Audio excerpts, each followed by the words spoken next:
Hi friends, ನಮಸ್ತೆ ಎಲ್ರಿಗೂ. ನೋಡಿ, ನಾನು 2 ಸೀಟಿ ಬಂದಿತ್ತು. ಸ್ಟವ್ ಆಫ್ ಮಾಡಿದ್ದೆ, ತಣ್ಣಗಾಗ್ಬಿಟ್ಟಿದ್ದೆ. ನೋಡಿ ಎಷ್ಟು ಚೆನ್ನಾಗಿ ಬಂದಿದೆ. ನೀವೊಂದು ಸಲ ಟ್ರೈ ಮಾಡಿ, ಖಂಡಿತ ನಿಮ್ಗೆ ಇಷ್ಟ ಆಗುತ್ತೆ. ಹಾಯ್ ಫ್ರೆಂಡ್ಸ್, ನಮಸ್ತೆ ಎಲ್ರಿಗೂ. Welcome to Akash kitchen.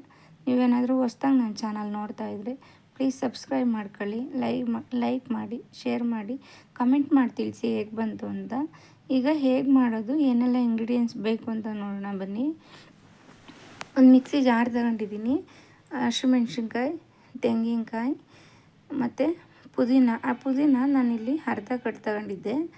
ಇದು ಪುದೀನ ಪಲಾವ್ ರೈಸ್ ಆಗಿರೋದ್ರಿಂದ ಪುದೀನನೇ ಜಾಸ್ತಿ ತಗೊಬೇಕು. ಅದಕ್ಕೆ ಉಪ್ಪು ಮತ್ತು ಅರಿಶಿನ ಸೇರಿಸ್ಕೊಂಡು ನುಣ್ಣಗೆ ಪೇಸ್ಟ್ ಮಾಡ್ಕೊಂಬರ್ತೀನಿ.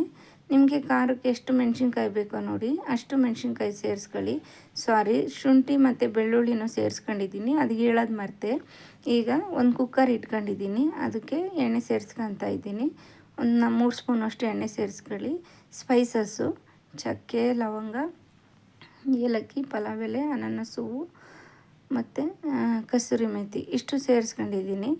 ಈಗ ನಾನು 2 ಈರುಳ್ಳಿನ ಈ ಥರ ಸ್ಲೈಸಾಗಿ ಕಟ್ ಮಾಡಿ ಇಟ್ಕೊಂಡಿದ್ದೆ, ಅದನ್ನು ಸೇರಿಸ್ಕೊಂಡು ಚೆನ್ನಾಗಿ ಫ್ರೈ ಮಾಡ್ಕೊತೀನಿ.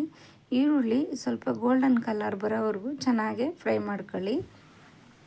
ಈಗ ನಾನು ನೆನೆಸಿಟ್ಕೊಂಡಿದ್ದೆ ಅದನ್ನು ಬಟಾಣಿನೂ ಸೇರಿಸ್ಕೊತಾ ಇದ್ದೀನಿ. ಸೇರಿಸ್ಕೊಂಡು ಚೆನ್ನಾಗಿ ಎರಡನ್ನೂ ಫ್ರೈ ಮಾಡ್ಕೊತೀನಿ. ನೀವು ಈ ರೀತಿ ಒಂದು ಸಲ ಪುದೀನದ್ರಿಂದ ರೈಸ್ ಮಾಡಿ, ನಿಮಗೆ ಖಂಡಿತ ಇಷ್ಟ ಆಗುತ್ತೆ. ಲಂಚ್ ಬಾಕ್ಸ್ಗೆ ಮಕ್ಕಳಿಗೆ ಹೇಳಿ ಮಾಡಿಸಿದ ರೆಸಿಪಿ ಇದು. ನೀವು ಬೇಗ ಆಗುತ್ತೆ, ಟೈಮ್ ಕೂಡ ಸೇವ್ ಆಗುತ್ತೆ. ಒಂದು ಸಲ ನೀವು ಟ್ರೈ ಮಾಡಿ, ನಿಮಗೆ ಖಂಡಿತ ಇಷ್ಟ ಆಗುತ್ತೆ. ನಾನು ಒಂದು 4 ಟೊಮೊಟೊನ ಕಟ್ ಮಾಡಿ ಇಟ್ಕೊಂಡಿದ್ದೆ. ಟೊಮೊಟೊನೂ ಅಷ್ಟೇ ಚೆನ್ನಾಗಿ ಫ್ರೈ ಮಾಡ್ಕೊತಿದ್ದೀನಿ.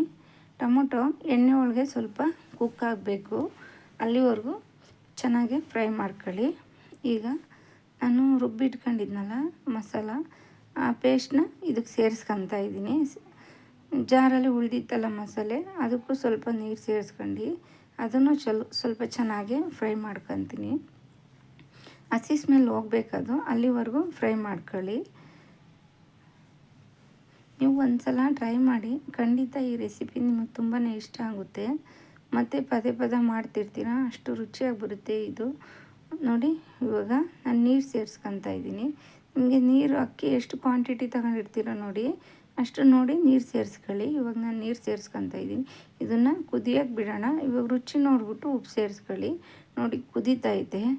ಈಗ ನಾನು ತಿರುಗಿಸ್ಕೊತಾ ಇದ್ದೀನಿ, ಹಂಗೆ ಮುಚ್ಚಕ್ಕೆ ಹೋಗಬೇಡಿ. ಇವಾಗ ಕುಕ್ಕರ್ ಮುಚ್ಚಿ 2 ಸೀಟಿ ಬಂದರೆ ರೈಸ್ ರೆಡಿಯಾಗಿರುತ್ತೆ.